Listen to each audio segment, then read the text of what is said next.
Welcome to the Women's Money Wisdom Podcast. I'm Melissa Joy, a certified financial planner and the founder of Pearl Planning. My goal is to help you streamline and organize your finances, navigate big money decisions with confidence, and be strategic in order to grow your wealth. As a woman, you work hard for your money, and I'm here to help you make the most of it. Now, let's get into the show.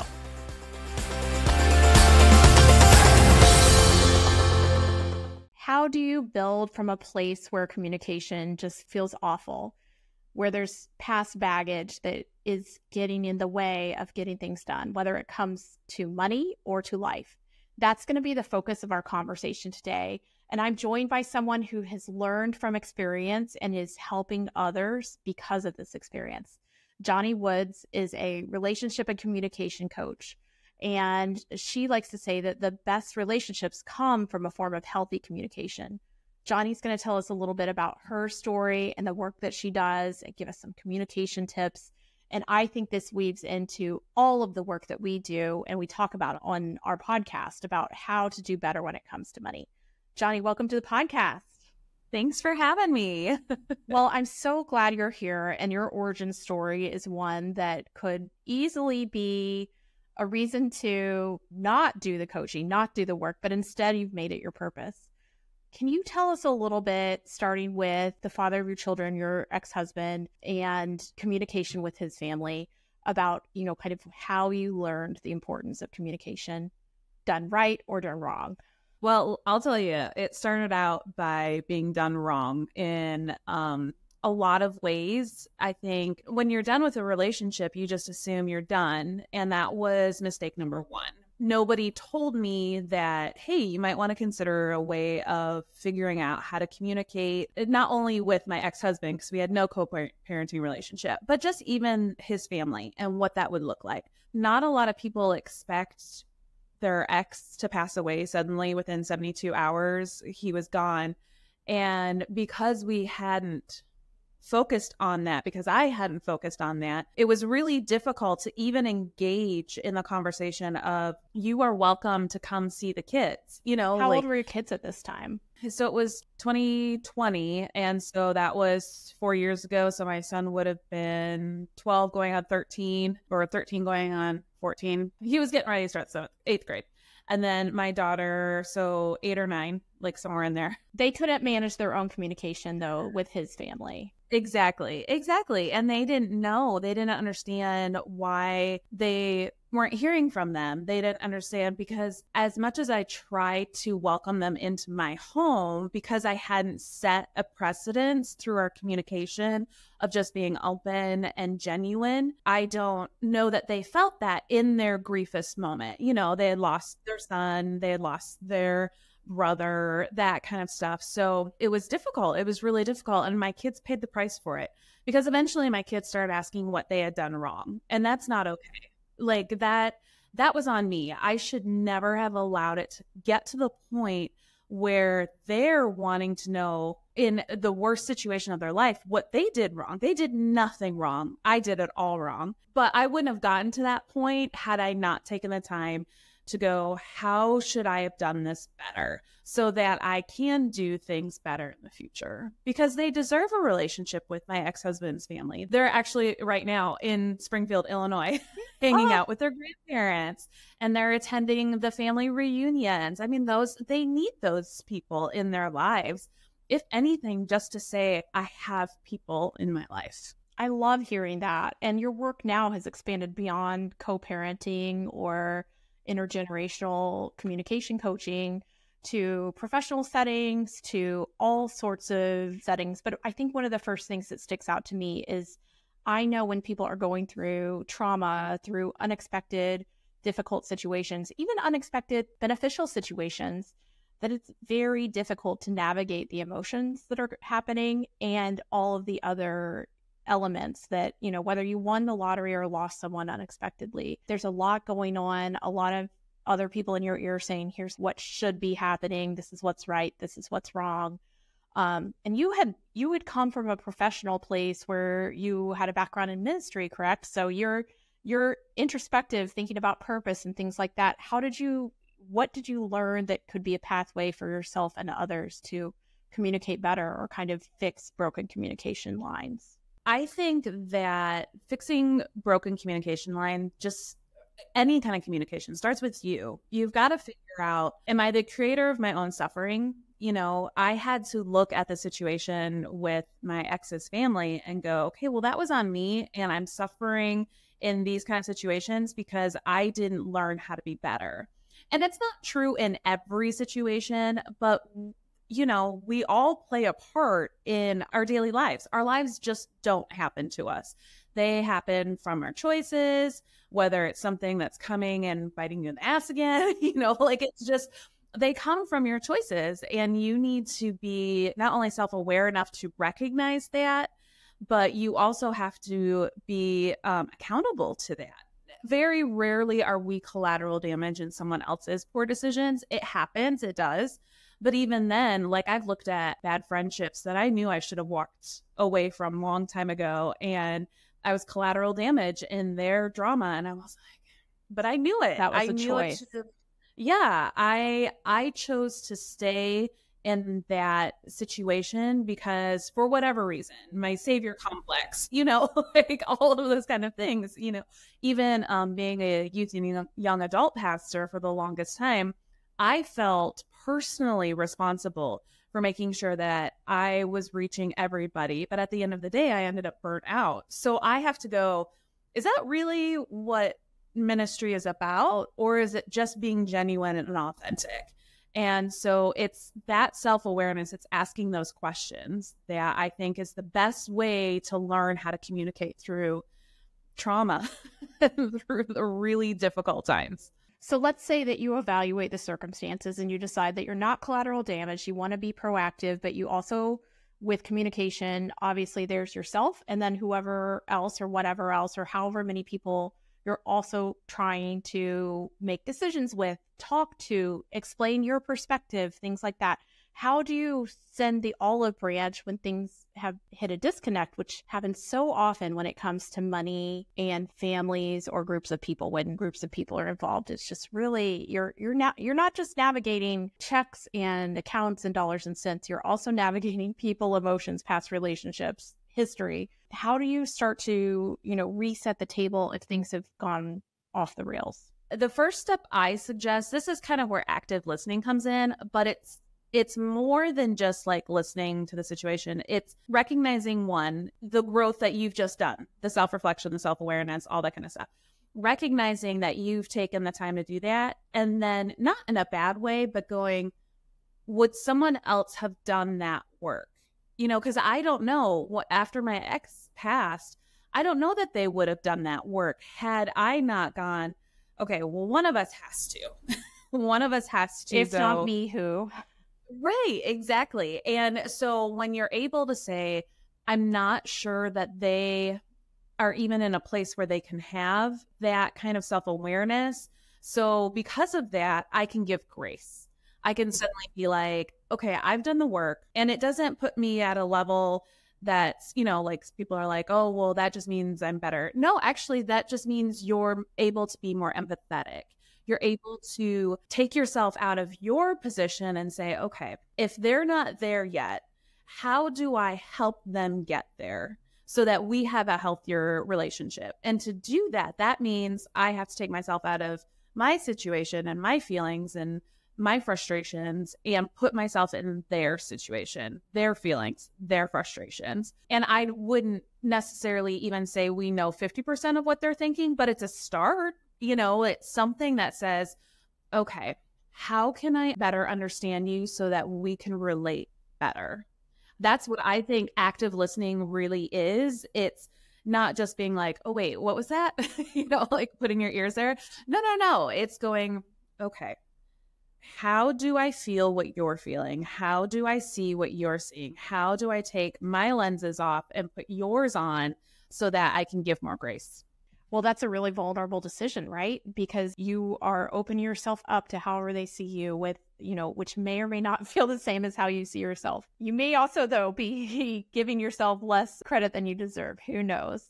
Sometimes I suspect, and I know this is some of the work that you do, that it's helpful to have a third party, because pulling those lenses off or the assumptions are that everybody has their own perspective and history, and there's so much water under the bridge that it's difficult to reset the table. How does a third party or a mediator assist with opening up the components of communication? When I'm brought into a group, it's less mediation, because mediation is you give to get. Right. Or maybe two rooms and somebody's going in between the two rooms. Like if anybody's been through a mediation and divorce. Right. And I've done that. But that's what I tell my clients is I'm like, we're not trying to give up something to feel like you lost. We're trying to ask questions so that we kind of meet in the middle. So as you're asking questions like, okay, what is it that I need out of this situation? What is it that I'm lacking, or what is it that I can give? What is it that you need that I can meet your need and give? And just like keep building on that so that you meet in the middle. That's how I approach third party conversations when I go in. What would be some examples, not to disclose anybody's personal information, but some examples of groups that might approach you to help to be a facilitator or consultant on this? I've done everything from corporate to I have the honor right now of working with a family who is trying to figure out the best solution for caring for a family member.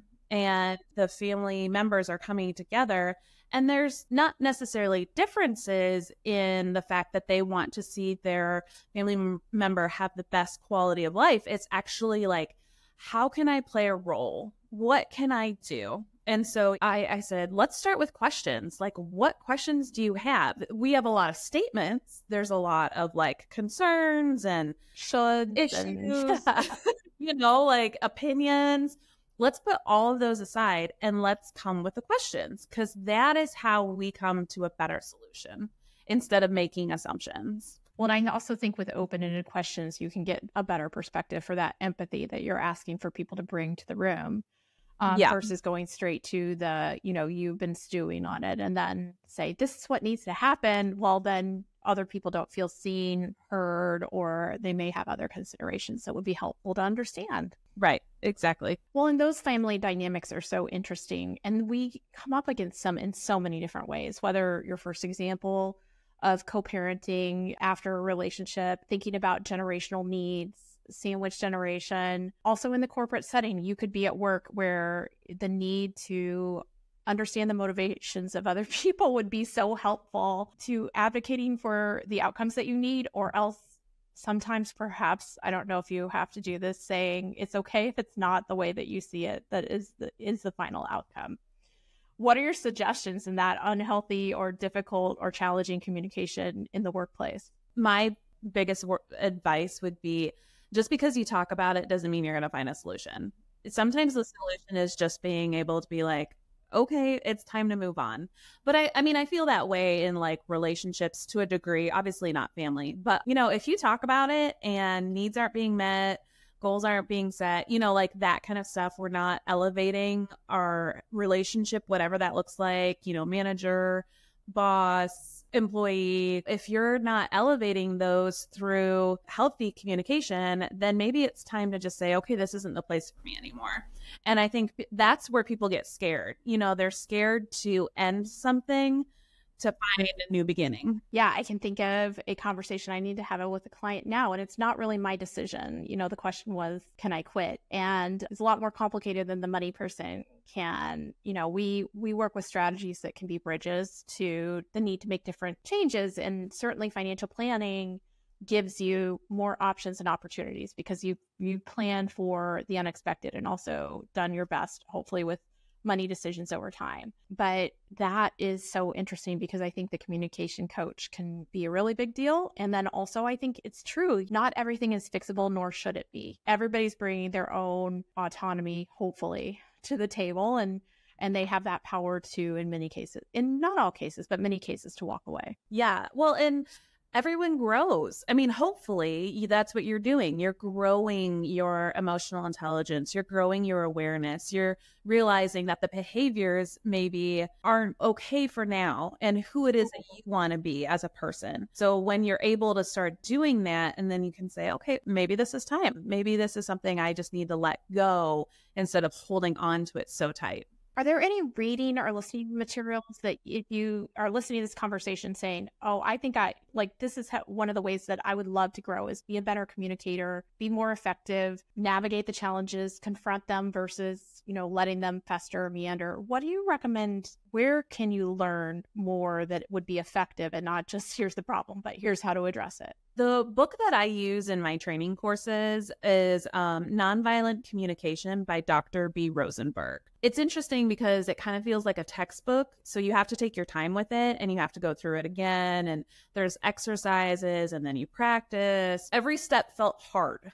Like the first step is observation over evaluation. You want to learn how to observe and not just make assumptions. And I liken it to the game charades. Oh, interesting. When you're playing charades and someone is like trying to show you like, this is the movie, instead of just shouting the answers, you start asking questions. So it brings you closer to figuring out the answer as opposed to getting frustrated because suddenly, if you're playing charades and you're trying to say the sun and you're doing big circles and it's like bright, like you can't say anything and someone's just yelling at you, ball, circle, and you're like, oh, how do I do it? Instead of asking questions like, okay, are you round? Yes. Like just asking those questions that slowly bring you together, as opposed to like when you're yelling and evaluating, it just keeps building a wall because suddenly the person trying to communicate is frustrated that they're not getting their message across. And the person that's trying to figure it out is frustrated because you're not getting your message across.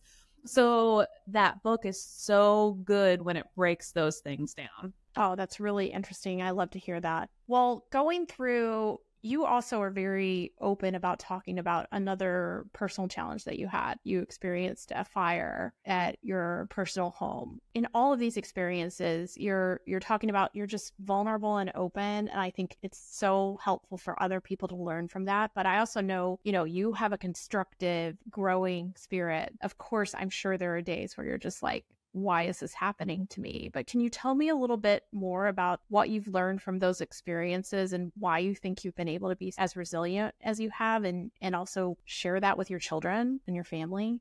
I think a lot of that came from when I decided to get a divorce. I knew I was going to be up against wall after roadblock, after bump, after everything like that. And so in order to make a decision like that, where I was ending a 15-year marriage, where it meant that I might never be able to help people the way that I used to as a youth and young adult pastor, because once you divorce, and that was, almost 10 years ago, things have changed, but like nobody would want me anymore. All of those kind of things, there's the possibility that I would be single for the rest of my life. There's all of that, but getting out of that relationship was worth every roadblock that I came across. But in order to be okay with that, I had to make that decision day one. I couldn't come back to it and be like, oh, maybe. Like for me, I've always been someone that once I make a decision, I've made a decision. It's going to happen and I'm not going back. Like I'm going to figure this out. And it was because I wanted to see two happy homes. That's what I told my kids. We were miserable. They were miserable. I was miserable. My ex-husband was miserable. And the only goal I had was two happy homes. And that's what I stuck to. I just stuck to it and I stuck to it and I stuck to it. And so when the fire happened, I was sitting on the side of the road and I remember I called my best friend and just asked, why does this stuff happen to me? And I remember feeling like I need to be crying. I need to be hysterical. And I didn't. I cried a little bit, but well, I just I'm sure you were in shock as well. That's something that happens, that is real, whether you have personal injuries or not. So exactly. Like there were 9 fire trucks. Fire trucks just kept screaming by. You could hear the popping of the windows and the popping of the tires and the engine block. And I barely even remember looking at it because I didn't have to. I didn't have to watch my life go down in flames. I knew it was happening. And I just remember sitting there going, okay, my life is completely different. And what am I going to do? I couldn't complain about what had happened. I couldn't think through, okay, these are the issues. There should have been a fire extinguisher there. The shoulda, couldas weren't going to help me provide for my kids moving forward. They weren't going to help me be strong for my kids, and my daughter's crying and bawling her eyes out. And me going, oh, that should have happened, or we should have done this. That wasn't going to help. It just wasn't. What was going to help was for me to go, okay, what's next? Let's do this. I was a zombie. I don't think I slept for the first 36 hours, but it was just, we got to keep going. We can't sit down, because I think sometimes you sit down and you atrophy. Everything starts to get brittle. Everything starts to hurt even more. Actually, I think, your muscles are like, ah, and I think that's why I did what I did and how I did it. Yeah. And that doesn't discount the power of going through the process of grief. But what you're describing is so universal when it comes to healthy response to adversity, which is focusing on what you can control. So, whether it was a divorce and you can control the outcomes in your household, you get to build that household and you have the opportunity for it. And you also have the opportunity to set a perspective that hopefully can be received in, the co-parenting household. When it comes to a fire, there's taking care of yourself in the initial moments of trauma, but there's also thinking about rebuilding, having healthy space for your kids to grieve, but also to give them the reassurance that you have the capacity to build back and help them not to live in that moment of the rearview mirror. And I think that is something that I've seen, whether it's an investor with a bad investment, an unexpected job loss of a loved one. Things don't always happen in a linear fashion. And having a perspective and mindset that can think through things and continue to build, continue to live can be extraordinarily helpful. Of course, communication matters. I can understand why you're so relational in the work that you do, because you have the right perspective and mindset to navigate and manage your own challenges, but then teach those skills to others in a way that is authentic and vulnerable and not just built on a bulletproof. These will be this is the 4 bullet points on how to communicate. Well, how can people find you if they're interested in learning more about the work that you do as a communication coach? I'm on probably every social media, LinkedIn, Instagram. You can find me on website. You can Google my name. My face pops up. You'll see me. I'm everywhere. And then pretty much all my contact information is up there. We'll make sure to have that in show notes. And are you working on a book? I am working on a book. What are you going to be talking about there? So I wrote that book post-divorce. I was working the third shift at a hospital, 7 p.m. to 7 a.m. from 2016 to 2017. There's only so much you can do from the hours of 2 to 4, and you got to stay awake. And so I just wrote a book. I had gone through an immediate rebound relationship that was devastating. My father passed away. I hadn't spoken to him in about 4 years, and about 2 days before he died, I had sent him an email just to let him know, hey, I'm getting a divorce. This is what's going on. And so I literally reconnected with my father 2 days before he died. So just all of the lessons that I learned, it's very foundational to who I am right now. I made a lot of mistakes, but I also made a lot of choices. I had never experienced life, and I wanted to experience it so that I knew what I was talking about. One of the corporate jobs that I got, the reason I got it was because he said, you've been through so much and you still like people. Clearly, you're obviously passionate about what you do. I'm a relationship coach, and I've been through some really shitty relationships, but I still believe in them, and I still want to love every person I come in contact with. So the book is a little bit about that, a lot of self-awareness, self-reflection. Well, everybody has an origin story, whether they know it or they're carrying in their invisible backpack weighting them down, unbeknownst to them. And whether you're able to articulate it to help with effective communication, or it's always helpful for me to understand your money origin story, the lessons that you learned from growing up or the experiences that you had earlier in life. I think that, I'll be excited to read and maybe have a book group about the book, but then also, I hope it will inspire others to identify their origin stories and help to understand how that makes them who they are today and what they want to keep and what they need to change. So I just think that the work that you're doing and the open conversations that you have about this are so valuable, and I'm so glad that we were able to share it with the audience. Thanks so much for joining us. Thanks for having me.